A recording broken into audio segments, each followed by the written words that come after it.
Hello friends, welcome to Gurukul classes. मैं धर्मेंद्र गोस्वामी। जैसा पता है कि हम यहाँ पे डिस्कस कर रहे हैं जीके की इंपॉर्टेंट क्वेश्चन सीरीज को, और ये हमारा जीके की इंपॉर्टेंट क्वेश्चन सीरीज का पार्ट जो है 14 है, जिसमें अगेन आपके लिए कुछ इंपॉर्टेंट क्वेश्चंस रखेंगे जो आपके लिए बहुत ही हेल्पफुल हो सकते हैं।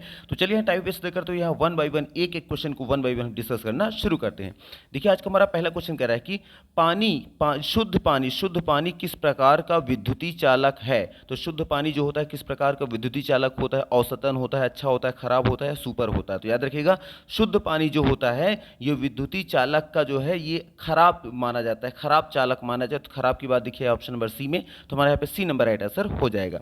हमारा सेकंड नंबर देखिए, क्वेश्चन कर रहा है कि किस तरीके या भुजाओं के प्रयोग के साथ वैज्ञानिक मिल्की वे आकाशगंगा को दर्शाते हैं। इसका मतलब कि जो वैज्ञानिक जो मिल्की वे हमारी आकाश जो गंगा है, इसका जो चित्र दिखाते हैं हमें, वो किस तरह से दिखाते हैं। ये बेलनाकार होता है, घुमावदार होता है, गोलाकार होता है या अंडाकार होता है।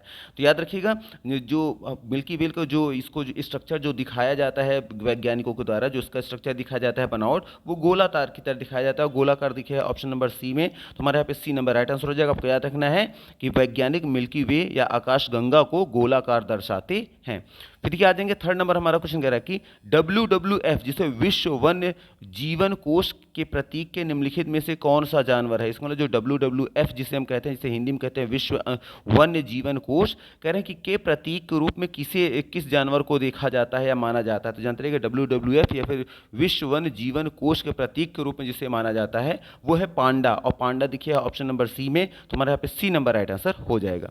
फिर देखिए आ जाएंगे फोर नंबर, हमारा क्वेश्चन कह रहा है कि निम्नलिखित में से कौन सा सही है। अब देखिए ऑप्शन क्या कह रहा है, खरीफ फसलें सर्दियों की फसलें हैं, ऑप्शन बी में रबी फसलें मानसून की फसलें हैं, ऑप्शन सी में गेहूं रबी की फसल है, और ऑप्शन डी में है सरसों खरीफ की फसल है। तो जानते रहिएगा, इसमें हमारा जो सही आंसर है वो है ऑप्शन नंबर सी, गेहूं रबी की फसल है। बाकी ये सब गलत हैं। खरीफ की फसलें सर्दियों की फसलें नहीं होती हैं, रबी की फसलें मानसूनी फसलें नहीं कहलाती हैं, और जो है सरसों की जो है फसल खरीफ फसल, ये भी गलत है। हमारा जो सही है वो आंसर है गेहूं जो है वो रबी की फसल है, इसलिए ऑप्शन नंबर हमारा यहाँ पे सी नंबर राइट आंसर हो जाएगा। फिर देखिए आ जाएंगे यहाँ पे हमारा 5 नंबर क्वेश्चन क्या कह रहा है कि भारत में 100% प्राइमरी शिक्षा प्राप्त करने वाला पहला राज्य कौन सा है। तो जानते रहिएगा, भारत में 100% प्राइमरी शिक्षा प्राप्त करने वाला जो राज्य है वो है केरल, और केरल देखिए है ऑप्शन नंबर यहाँ पे डी में। तुम्हारे यहाँ डी नंबर राइट आंसर हो जाए। आपको याद रखना है कि भारत में 100% प्राइमरी शिक्षा प्राप्त करने वाला जो पहला राज्य बन गया है वो कौन सा है, वो केरल है, जो कि ऑप्शन नंबर डी हमारा राइट आंसर हो जाएगा। फिर देखिए 6 नंबर हमारा क्वेश्चन कह रहा है कि नई दिल्ली स्थित जंतर मंतर जिसमें वास्तु संबंधी खगोल विज्ञान उपकरण मौजूद हैं, ये जो है मौजूद है, ये कह रहे हैं किसके द्वारा बनवाया गया था। तो किसके द्वारा बनवाया गया था, यहाँ होना चाहिए किसके द्वारा बनवाया गया था। तो जानते रहिएगा, जंतर मंतर में जो जंतर मंतर जो बनवाया गया है, जिसमें जो वास्तु संबंधी जो है वास्तु संबंधी जो खगोल विज्ञान के उपकरण जिसमें मौजूद हैं, ये बनवाया गया था महाराजा जय सिंह द्वितीय के द्वारा। और महाराजा जय सिंह द्वितीय लिखे हैं ऑप्शन नंबर यहाँ पे ए में है, तो हमारे यहाँ ए नंबर राइट आंसर हो जाएगा। आपको याद रखना है कि दिल्ली में मौजूद नई दिल्ली में जंतर मंतर को महाराजा जय सिंह द्वितीय द्वारा बनवाया गया था। फिर देखिए आ जाएंगे 7 नंबर, हमारा क्वेश्चन कह रहा है कि टेबल टेनिस किस देश का राष्ट्रीय खेल है। तो जानते रहिएगा, टेबल टेनिस जो है ये चाइना का है खेल, और चाइना की बात देखिए है ऑप्शन नंबर सी में। तो हमारे यहाँ पे सी नंबर राइट आंसर हो जाएगा। आपको याद रखना है कि टेबल टेनिस जो खेल है वो चाइना का राष्ट्रीय खेल है। फिर देखिए 8 नंबर, हमारा क्वेश्चन कह रहा है कि हमें घास का रंग हरा दिखाई देता है क्योंकि, किस लिए दिखाई देता है। देखो ऑप्शन में है यह हरे रंग के प्रकाश को वापस हमारी आंखों तक परिवर्तित करता है, या ऑप्शन बी में है यह हरे रंग के प्रकाश को अवशोषित करती है, या ऑप्शन सी में है यह हरे रंग के अलावा अन्य सभी प्रकाश को परावर्तित करती है, या ऑप्शन डी में है यह हमारी आंखों पर सफेद प्रकाश को परिवर्तित करती है। जिसमें जो हमारा सही आंसर होगा वो होगा ऑप्शन नंबर ए, यह हरे रंग के प्रकाश को वापस हमारी आंखों तक परिवर्तित करती है, और इसीलिए जो है हमें घास का रंग हरा दिखाई देता है। इसलिए ऑप्शन नंबर हमारा जो ए होगा, और ए नंबर यहाँ पे राइट आंसर हो जाएगा। आपको याद रखना है कि हमें घास का रंग हरा दिखाई देता है क्यों, क्योंकि यह हरे रंग के प्रकाश को वापस हमारी आंखों तक परावर्तित करती है। फिर देखिए 9 नंबर, हमारा क्वेश्चन कह रहा है कि नौटंकी किस राज्य का एक लोक नृत्य है। तो जानते रहिएगा, नौटंकी जो है ये राजस्थान का लोक नृत्य है, और राजस्थान देखिए लिखा है ऑप्शन नंबर सी में, तो हमारे यहाँ पे सी नंबर राइट आंसर हो जाएगा। आपको याद रखना है कि नौटंकी जो है ये राजस्थान का एक लोक नृत्य है। फिर देखिए 10th नंबर हमारा क्वेश्चन कह रहा है कि निम्नलिखित में से कौन सा अंगूर में पाया जाने वाला मुख्य कार्बनिक अम्ल है। तो देखिए ऑप्शन ए में है एमिनो एसिड, ऑप्शन डी में है टार्केटिक एसिड, ऑप्शन सी में है ग्लाइकोलिक एसिड, ऑप्शन डी में है स्ल्यूसेनिक एसिड। तो जानते रहिएगा हमारा इन चारों में जो सही आंसर होगा वो होगा ऑप्शन नंबर जो आया है टार्केटिक जो आते हैं ना ये आया है टार्केटिक जो आया है, टार्केरिक जो एसिड है ये हमारा क्या होता है, अंगूर में पाया जाने वाला मुख्य कार्बन होता है, इसलिए ऑप्शन नंबर हमारे यहाँ बी नंबर राइट आंसर हो जाएगा। आपको याद रखना है कि अंगूर में पाया जाने वाला जो मुख्य कार्बनिक जो अम्ल होता है उसे हम क्या बोलते हैं, टार्केटरिक एसिड बोलते हैं, जो कि ऑप्शन नंबर बी में आया हुआ है। फिर देखिए हमारा 11 नंबर क्वेश्चन कह रहा है कि ऑक्सीजन के संपर्क में आने से बचाने के लिए सोडियम धातु को किसके भीतर रखा जाता है, डॉट डॉट डॉट मतलब के भीतर रखा जाता है, मतलब किसके भीतर रखा जाता है।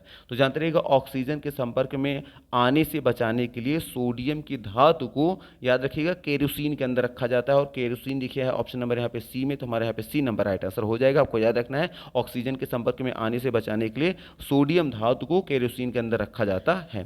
फिर देखिए 12th नंबर हमारा क्वेश्चन क्या कह रहा है कि सौर मंडल का हीलियोसेंट्रिक मॉडल सर्वप्रथम किसके द्वारा प्रस्तुत किया गया था। तो जानते रहिएगा सौर मंडल का हीलियोसेंट्रिक मॉडल जो प्रस्तुत किया गया था सर्वप्रथम ये किया गया था निकोलस कॉपरनिकस के द्वारा, और निकोलस कॉपरनिकस देखिए हैं ऑप्शन नंबर यहाँ पे डी में है, तो हमारे यहाँ पे डी नंबर राइट आंसर हो जाएगा। आपको याद रखना है कि सर्वप्रथम जो आया है जो सौर मंडल का हीलियोसेंट्रिक मॉडल जो सर्वप्रथम प्रस्तुत किया गया था वो निकोलस कॉपरनिकस के द्वारा किया गया था, इसलिए हमारे यहाँ ऑप्शन नंबर डी होगा, यहाँ पे डी नंबर राइट आंसर हो जाएगा।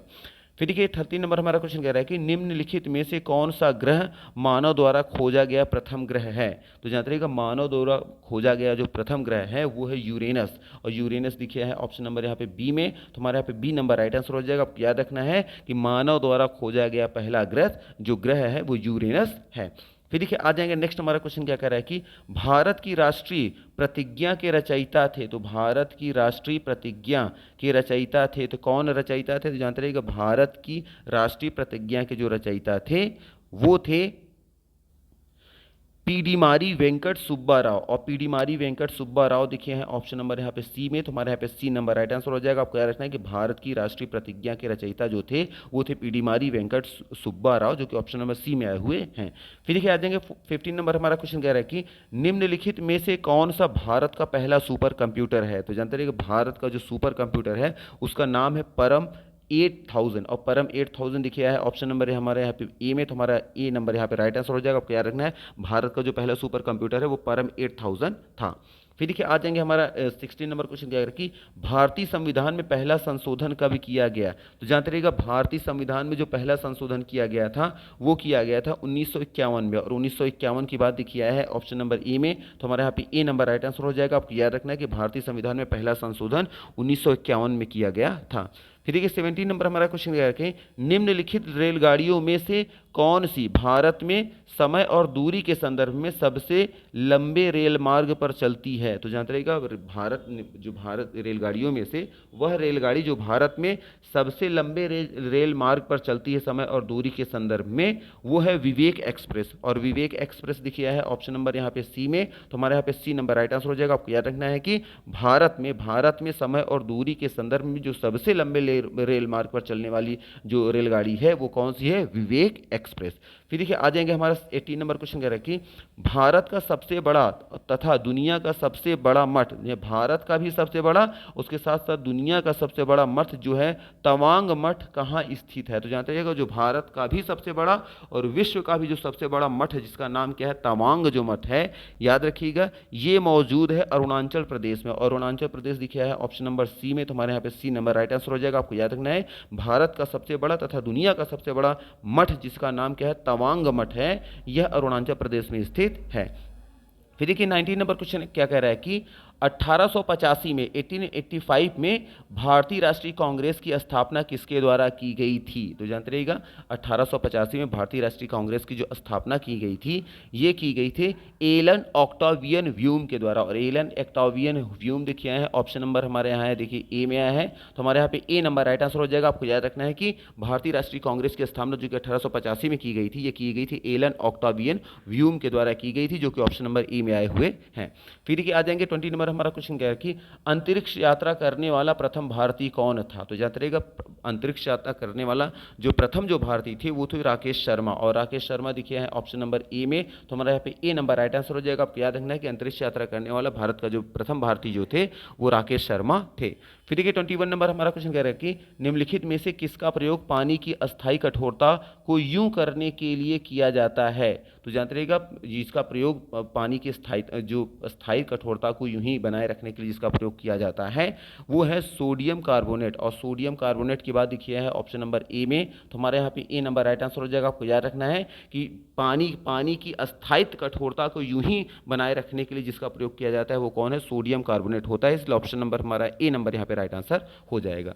फिर देखिए आ जाएंगे हमारा 22 नंबर क्वेश्चन कह रहा है कि पोलो पारंपरिक खेल में प्रत्येक टीम में कितने खिलाड़ी होते हैं? जो पोलो खेल होता है उसके जो पारंपरिक खेल होता है उस प्रत्येक टीम में कितने खिलाड़ियों की संख्या होती है? तो जानते रहिएगा पोलो में जो खिलाड़ियों की संख्या होती है वो 4 होती है। और 4 की बात देखिए ऑप्शन नंबर ए में, तो हमारे यहाँ पे ए नंबर राइट आंसर हो जाएगा। फिर देखिए 23 नंबर हमारा क्वेश्चन है कि मानव मस्तिष्क का वजन कितना होता है और कितना होता है? तो देखिए कुछ यहाँ आंसर क्या दे रहा है कि शरीर के कुल वजन का लगभग 2% या फिर 8% या फिर 12% या फिर 15%। तो जानते रहिएगा मानव मस्तिष्क का जो वजन होता है वो शरीर के कुल वजन का लगभग होता है आपका 2%। और 2% की बात देखिए आया है ऑप्शन नंबर ए में आया है, तो हमारे यहाँ पे ए नंबर राइट आंसर हो जाएगा। आपको याद रखना है कि मानव मस्तिष्क का वजन जो होता है वो मानव मस्तिष्क का जो वजन होता है वो कुल शरीर के उसके वजन का 2% होता है। फिर देखिए 24 नंबर क्वेश्चन हमारा क्या कह रहा है कि मेडिकल स्कूल से स्नातक करने वाली दुनिया की पहली महिला कौन थी? तो जानते हैं कि मेडिकल फील्ड में स्नातक करने वाली दुनिया की जो पहली महिला थी वो थी एलिजाबेथ ब्लैकवेल। और एलिजाबेथ ब्लैकवेल कहाँ ही दिखे है? ऑप्शन नंबर यहाँ पे आई है बी में, तो हमारे यहाँ पे बी नंबर राइट आंसर हो जाएगा। आपको यह रखना है कि मेडिकल स्कूल से स्नातक या फिर मेडिकल फील्ड में स्नातक करने वाली दुनिया की जो पहली महिला जो थी वो कौन थी? वो थी एलिजाबेथ ब्लैकवेल, जो कि ऑप्शन नंबर बी में यहाँ पे आई हुई है। फिर देखिए हमारा 25 नंबर क्वेश्चन कह रहा है कि निम्नलिखित में से कौन सी सिंधु नदी की सहायक नदी नहीं है? तो जानते रहिएगा सिंधु नदी देखिए ऑप्शन है व्यास, सतलज, चंबल और रावी। तो याद रखिएगा इन चारों की बात करें जो सिंधु नदी की जो सहायक नदी नहीं है वो है चंबल नदी। और चंबल नदी देखिए ऑप्शन नंबर सी में, तुम्हारे यहाँ सी नंबर राइट आंसर हो जाएगा। देखिए क्वेश्चन कह रहा था सिंधु नदी की सहायक नदी कौन नहीं है? जो सहायक नदी नहीं है वो चंबल है। इसका मतलब क्वेश्चन ये होता कि सिंधु नदी की कौन सी सहायक नदियां हैं? तो व्यास भी है, सतलज भी है और रावी भी है। फिर क्या आ जाएंगे 26 नंबर हमारा क्वेश्चन कह रहा है कि वह तिब्बती बौद्ध भिक्षु जिसने भूटान को एक राष्ट्र के रूप में एकीकृत किया था, तो वो कौन थे? तो वह तिब्बती बौद्ध भिक्षु जो हैं जिन्होंने भूटान को एक राष्ट्र के रूप में एकीकृत किया था वो कौन है? तो जानते रहिए वो हैं गवांग नामग्याल। और गवांग नामग्याल देखिए आए हैं ऑप्शन नंबर देखिए आए हैं यहाँ पे ऑप्शन नंबर बी में, तो हमारे यहाँ पे बी नंबर यहाँ पे राइट आंसर हो जाएगा। आप याद रखना है कि वह तिब्बती बौद्ध भिक्षु जिन्होंने भूटान को एक राष्ट्र के रूप में एकीकृत किया था वो थे गवांग नामग्याल। तो यहाँ गवांग नामग्याल जो है ऑप्शन नंबर हमारे यहाँ है ऑप्शन नंबर बी में, तो हमारे यहाँ पे बी नंबर राइट आंसर हो जाएगा। फिर देखिए 27 नंबर हमारा क्वेश्चन क्या है कि भारत को किस वर्ष विश्व स्वास्थ्य संगठन WHO द्वारा पोलियोग्रस्त देशों की सूची से निकाला गया? इसका मतलब कि WHO के अनुसार कब विश्व स्वास्थ्य संगठन जो WHO है उसने भारत को पोलियो से मुक्त कब घोषित किया था? तो याद रखिएगा WHO या विश्व स्वास्थ्य संगठन द्वारा पोलियोग्रस्त देशों की सूची से भारत को जिस वर्ष निकाला गया था वो है 2012। और 2012 की बात देखिए है ऑप्शन नंबर यहाँ पे ए में, तो हमारे यहाँ ए नंबर राइट आंसर हो जाएगा। आपको याद रखना है कि भारत को 2012 में विश्व स्वास्थ्य संगठन द्वारा पोलियोग्रस्त देशों की सूची से निकाल दिया गया था। इसका मतलब 2012 में ये क्लियर हो गया कि अब भारत में कोई भी पोलियोग्रस्त पेशेंट नहीं है। फिर देखिए आ जाएंगे 29 नंबर हमारा क्वेश्चन क्या है कि निम्नलिखित में से कौन सा ध्वनि प्रदूषण का एक प्रभाव नहीं है? तो ध्वनि प्रदूषण का कौन सा प्रभाव नहीं, मतलब ध्वनि प्रदूषण के कारण कौन सी इनमें जो भी चीज़ें हानियां दिखाई गई हैं कौन सा इसका कारण ध्वनि प्रदूषण नहीं है? देखिए ऑप्शन में है उच्च रक्तचाप ऑप्शन बी है आया है टिन्निस आया है ऑप्शन सी में हास, और ऑप्शन डी में है त्वचा रोग। तो जानते रहिएगा इन सभी में जो हमारा सही आंसर है वो है ऑप्शन नंबर डी त्वचा रोग। जो त्वचा रोग होता है ये ध्वनि के कारण नहीं होता है, और क्वेश्चन कह रहा था कि ध्वनि के कारण कौन सी प्रॉब्लम यहाँ नहीं होती है, तो ध्वनि के कारण जो प्रॉब्लम नहीं होती है वो यही है त्वचा रोग, इसलिए हमारा ऑप्शन नंबर डी हो जाएगा। इसका मतलब कि ध्वनि प्रदूषण से जो अदर जो प्रॉब्लम क्रिएट होती है वो कौन कौन सा है, उच्च रक्तचाप मतलब हाइपरटेंशन भी है, आपका टिटनेस भी है, और हियरिंग लॉसेज हास भी है। तो यहाँ तीनों ऑप्शन यहाँ पे हैं, ये प्रॉब्लम होती है, और कह रहा था कौन सा नहीं होता, त्वचा रंग जो है ध्वनि प्रदूषण कारण नहीं होता, इसलिए ऑप्शन नंबर हमारा डी नंबर यहाँ पे राइट आंसर हो जाएगा। फिर देखिए 29 नंबर हमारा क्वेश्चन कह रहा है कि उच्चतम न्यायालय के न्यायाधीशों की सेवानिवृत्ति की आयु क्या है। मतलब कि उच्चतम न्यायालय या सुप्रीम कोर्ट के जो जज होते हैं वो किस उम्र में जो है रिटायर होते हैं। तो याद रखिएगा उच्चतम न्यायालय या सर्वोच्च या फिर सुप्रीम कोर्ट के जो न्यायाधीश होते हैं उनको जो सेवानिवृत्ति की जो आयु रखी गई है वो 65 वर्ष है, और 65 वर्ष देखिए है ऑप्शन नंबर बी में, तो हमारे यहाँ पे बी नंबर राइट आंसर हो जाएगा। फिर आ जाएंगे 30 नंबर हमारा क्वेश्चन कह रहा है कि प्रक्रिया के द्वारा आहार नली में किस तरह भोजन जाता है। तो कौन सी प्रक्रिया के द्वारा आहार नली में और किस तरह का भोजन जाता है, तो यहाँ देखिएगा हमारा जो सही आंसर होगा वो होगा अंतर्ग्रहण द्वारा। अंतर्ग्रहण दिखे है ऑप्शन नंबर यहाँ ए में, तो हमारे यहाँ पे ए नंबर राइट आंसर हो जाएगा। आपको याद रखना है कि अंतर्ग्रहण प्रक्रिया के द्वारा आहार नली में जो है अंतर्ग्रहण तरह के भोजन वो जाता है, ये आपको याद रखना है। ये ऑप्शन नंबर हमारा ए जो होगा ये राइट आंसर हो जाएगा। क्वेश्चन कह रहा था किस प्रक्रिया या प्रक्रिया के द्वारा आहार नली में किस तरह भोजन जाता है, तो अंतर्ग्रहण के द्वारा भोजन जाता है, जो कि ऑप्शन नंबर ए में आया है। फिर देखिए आ जाएंगे 31 नंबर हमारा क्वेश्चन कह रहा है कि दादा भाई नौरोजी को गणित एवं भौतिकी विज्ञान में कहाँ नियुक्त किया गया था। तो जानते रहिएगा दादा भाई नौरोजी को गणित एवं भौतिकी विज्ञान में जहाँ नियुक्त किया गया था वो जगह था एल्फिस्टन कॉलेज मुंबई, और एल्फिस्टन कॉलेज मुंबई दिखा है ऑप्शन नंबर यहाँ डी में आया है, तो हमारे यहाँ पे डी नंबर यहाँ पे राइट आंसर हो जाएगा। आपको याद रखना है कि दादा भाई नौरोजी को एल्फिस्टन कॉलेज मुंबई में यहाँ पे नियुक्त किया गया था, और क्वेश्चन कह रहा था दादा भाई नौरोजी को गणित एवं भौतिकी विज्ञान के लिए कहाँ नियुक्त किया गया था। तो जहाँ नियुक्त किया गया था मुंबई में, और मुंबई में कौन से कॉलेज में, एल्फिस्टन कॉलेज में, ये आपको याद रखना है, जो कि हमारा ऑप्शन नंबर डी यहाँ पे है। देखिए 32 नंबर हमारा क्वेश्चन है कि भारतीय रेल ने अपने जोन में बायोडीजल लोकोमोटिव की शुरुआत की, तो कहाँ से शुरुआत की है। तो याद रखिएगा कि भारतीय रेल ने अपने जोन में बायोडीजल लोकोमोटिव की जो शुरुआत की है वो की है दक्षिण पश्चिमी रेलवे से, और दक्षिण पश्चिमी रेलवे की बात ऑप्शन नंबर बी में आया है, तो हमारे यहाँ पे बी नंबर राइट आंसर हो जाएगा। फिर देखिए आ जाएंगे 33 नंबर हमारा क्वेश्चन कह रहा है कि तरल अवस्था से गैसीय अवस्था में रूपांतरण को क्या कहा जाता है। तो तरल अवस्था से गैसीय अवस्था में रूपांतरण को जो हम कहते हैं वो बोलते हैं वाष्पीकरण, और वाष्पीकरण की बात ऑप्शन नंबर देखिए है यहाँ पे सी में आया है, ये ई नहीं होगा सी होगा, तो सी आया है, तो इसलिए हमारे यहाँ पे सी नंबर राइट आंसर हो जाएगा। आपको याद रखना है कि तरल अवस्था से गैसीय अवस्था में रूपांतरण को हम वाष्पीकरण कहते हैं। फिर देखिए आ जाएंगे 34 नंबर हमारा क्वेश्चन क्या है कि जड़त्व का नियम किसके द्वारा प्रतिपादित किया गया है, या जड़त्व को ही हम क्या बोलते हैं, इंसरिया बोलते हैं। इंसरिया या फिर जड़त्व का जो नियम है किसके द्वारा प्रतिपादित किया गया। तो जानते रहिएगा जड़त्व का जो सिद्धांत जो प्रतिपादित किया गया है ये किया गया है आपका आइजैक न्यूटन के द्वारा, और आइजैक न्यूटन दिखे हैं ऑप्शन नंबर ए में, तो हमारा ए नंबर राइट आंसर हो जाएगा। आपको याद रखना है कि जड़त्व का जो नियम प्रतिपादित किया गया है वो आइजैक न्यूटन के द्वारा किया गया है।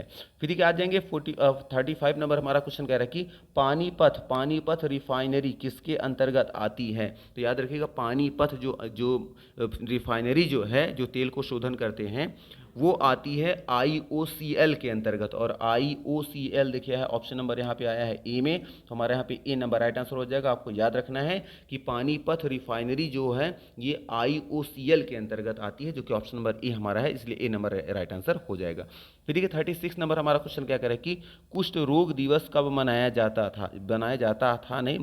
है होना चाहिए। तो कब मनाया जाता है, तो जानते रहिएगा कुष्ठ रोग दिवस जो मनाया जाता है ये मनाया जाता है 30 जनवरी को, और 30 जनवरी देखिए है ऑप्शन नंबर यहाँ पे डी में, तो हमारे यहाँ पे डी नंबर राइट आंसर हो जाएगा। हाँ अगर यही होता कि सबसे पहले कब मनाया गया था हमारे देश में, शायद इस तरह से शायद कुछ होगा क्वेश्चन कि कब मनाया गया था हाल ही में, तो ये हो जाएगा 30, यहाँ चाहे सन को हटा देंगे, सीधे सीधे ये लिखेंगे कि कुष्ठ रोग दिवस कब मनाया जाता है, ये मनाया जाता है 30 जनवरी को, जो कि ऑप्शन नंबर डी हमारे यहाँ पे राइट आंसर हो जाएगा। फिर क्या आ जाएंगे 37 नंबर हमारा क्वेश्चन कह रहा है कि तवांग मठ कहाँ स्थित है? तो अभी ये क्वेश्चन आया था, तवांग मठ कहाँ स्थित है, ये दूसरी तरह से पूछा गया था। लेकिन तवांग जो जानते रहिएगा, तवांग जो मठ है ये अरुणाचल प्रदेश में, अरुणाचल प्रदेश क्या है ऑप्शन नंबर सी में, तो हमारे यहाँ पर सी नंबर राइट आंसर हो जाएगा। अभी क्वेश्चन आया था कि विश्व का सबसे, हमारे भारत देश का सबसे बड़ा मठ या विश्व का जो सबसे बड़ा मठ जिसका नाम तवांग है वो कहाँ स्थित है? अरुणाचल प्रदेश में। ये क्वेश्चन आया था लेकिन दूसरे तरीके से पूछा गया था। चलिए खैर, अगर हाँ इस तरह क्वेश्चन आ जाए कि भारत का या और भारत और साथ ही साथ विश्व का सबसे बड़ा मठ कहाँ स्थित है, तो भारतवर्ष की बात की जाएगी, लेकिन भारतवर्ष में कहाँ स्थित है? तो अरुणाचल प्रदेश। और पूछ लेगा उसका नाम क्या है, तो है तवांग मठ, ये आपको याद रखना है। फिर आ जाएंगे 38 नंबर हमारा क्वेश्चन कह रहा है कि फ्रांसीसी खोजकर्ता वास्को डिगामा पहली बार समुद्र के रास्ते भारत में कहाँ उतरा था? यहाँ उतरा था नहीं, उतरा था होना चाहिए। तो कह रहे हैं फ्रांसीसी खोजकर्ता वास्को डिगामा जो था वो समुद्र के रास्ते भारत में जो सबसे पहली बार आया था, ये उतरा था केरल में। और केरल में कहाँ? कप्पड़। कप्पड़ एक जगह है, कप्पड़ में केरल में आया था। कप्पड़ और केरल की बात दिखा है ऑप्शन नंबर ए में, तो हमारे यहाँ ए नंबर राइट आंसर हो जाएगा। आपको याद है कि फ्रांसीसी खोजकर्ता वास्को डिगामा पहली बार समुद्र के रास्ते भारत में कप्पड़ क्षेत्र में, जो कि केरल के अंतर्गत आता है, वहां उतरा था। फिर देखिए आ जाएंगे 39 नंबर हमारा क्वेश्चन कह रहा है कि ISI का पूरा नाम क्या है? तो जानते रहेगा ISI का जो पूरा नाम है ये है इंटर सर्विसेज इंटेलिजेंस। और इंटर सर्विसेज इंटेलिजेंस की बात देखिए है ऑप्शन नंबर यहाँ पे आया है ए में, तो हमारे यहाँ ए नंबर राइट आंसर हो जाएगा। आपको याद रखना है कि ISI का जो पूरा नाम है वो है इंटर सर्विसेज इंटेलिजेंस, जो कि ऑप्शन नंबर ए में हमारा आया हुआ है। देखिए 40 नंबर हमारा क्वेश्चन क्या है कि यूनेस्को द्वारा भारत में विश्व धरोहर स्थलों की कुल कितनी संख्या चुनी गई है? तो जानते रहिएगा यूनेस्को द्वारा भारत में विश्व धरोहर स्थलों की जो कुल संख्या चूज की गई है वो की गई है 40, और 40 देखिए है ऑप्शन नंबर बी में है, तो हमारे यहाँ पे बी नंबर राइट आंसर हो जाएगा। इसमें कुछ आपको पॉइंट याद रखने हैं, क्या कि 40 में से आपको याद है 32 मतलब 32 जो है वो सांस्कृतिक स्थल चुने गए हैं, 7 प्राकृतिक स्थल हैं और एक मिश्रित स्थल है, ये आपको याद रखना है। तो आपको ये सारे पॉइंट्स याद रखना है कि यूनेस्को द्वारा भारत में विश्व धरोहर स्थलों की जो कुल संख्या चूज की गई है वो 40 की गई है। लेकिन यही क्वेश्चन अगर आ जाए कि यूनेस्को द्वारा भारत में विश्व धरोहर स्थलों में सांस्कृतिक स्थल कितने चूज किए गए हैं, तो सांस्कृतिक है 32, और अगर पूछता है प्राकृतिक कितने हैं तो प्राकृतिक है 7, अगर होता है मिश्रित कितने हैं तो मिश्रित है 1, अगर टोटल पूछता है तो टोटल कितने हैं 40। तो ये आपको बता दिया गया है, टोटल 40 किए गए हैं, जिसमें 32 सांस्कृतिक स्थल हैं, 7 प्राकृतिक स्थल हैं और एक मिश्रित स्थल है। फिर क्या आ जाएंगे 41 नंबर हमारा क्वेश्चन कह रहा है कि अल्फ्रेड नोबेल ने किसका आविष्कार किया था? तो जानते रहिएगा अल्फ्रेड नोबेल जो हैं इन्होंने बारूद का आविष्कार किया था। बारूद दिखिए है ऑप्शन नंबर सी में, तो हमारे यहाँ सी नंबर राइट आंसर हो जाएगा। आपको याद रखना है अल्फ्रेड नोबेल ने बारूद का आविष्कार किया था। और नेक्स्ट नंबर देखिए हमारा क्वेश्चन कह रहा है कि टॉक्सिकोलॉजी में किसका अध्ययन किया जाता है? तो जानते रहिएगा टॉक्सिकोलॉजी में जहर का अध्ययन किया जाता है, और जहर दिखे ऑप्शन नंबर बी में, तो हमारे यहाँ पे बी नंबर राइट आंसर हो जाएगा। आपको याद रखना है टॉक्सिकोलॉजी में जहर का अध्ययन किया जाता है।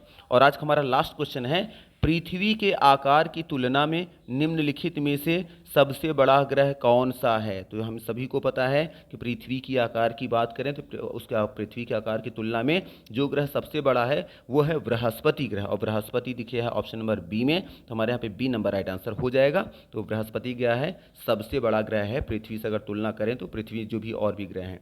तो मे भी यहाँ पे 1 बाई 1 सारे क्वेश्चन आपको क्लियर हो गए होंगे, जो भी यहाँ पे हमने 43 नंबर यहाँ पे क्वेश्चन डिस्कस किए हैं। अगर सारी चीज़ क्लियर नहीं हो रही तो प्लीज़ फिर भी वीडियो को 1 से 2 बार आप देखें तो आपको ज़रूर क्लियर हो जाएगी। तो चलिए जितना ही रखते हैं, और हाँ अगर थोड़ी सी वीडियो आपको पसंद आई तो प्लीज़ वीडियो को एटलीस्ट आप लाइक तो कर ही दें। तो चलिए आज कितना रखते हैं। Thank you very much for watching this video. Thank you.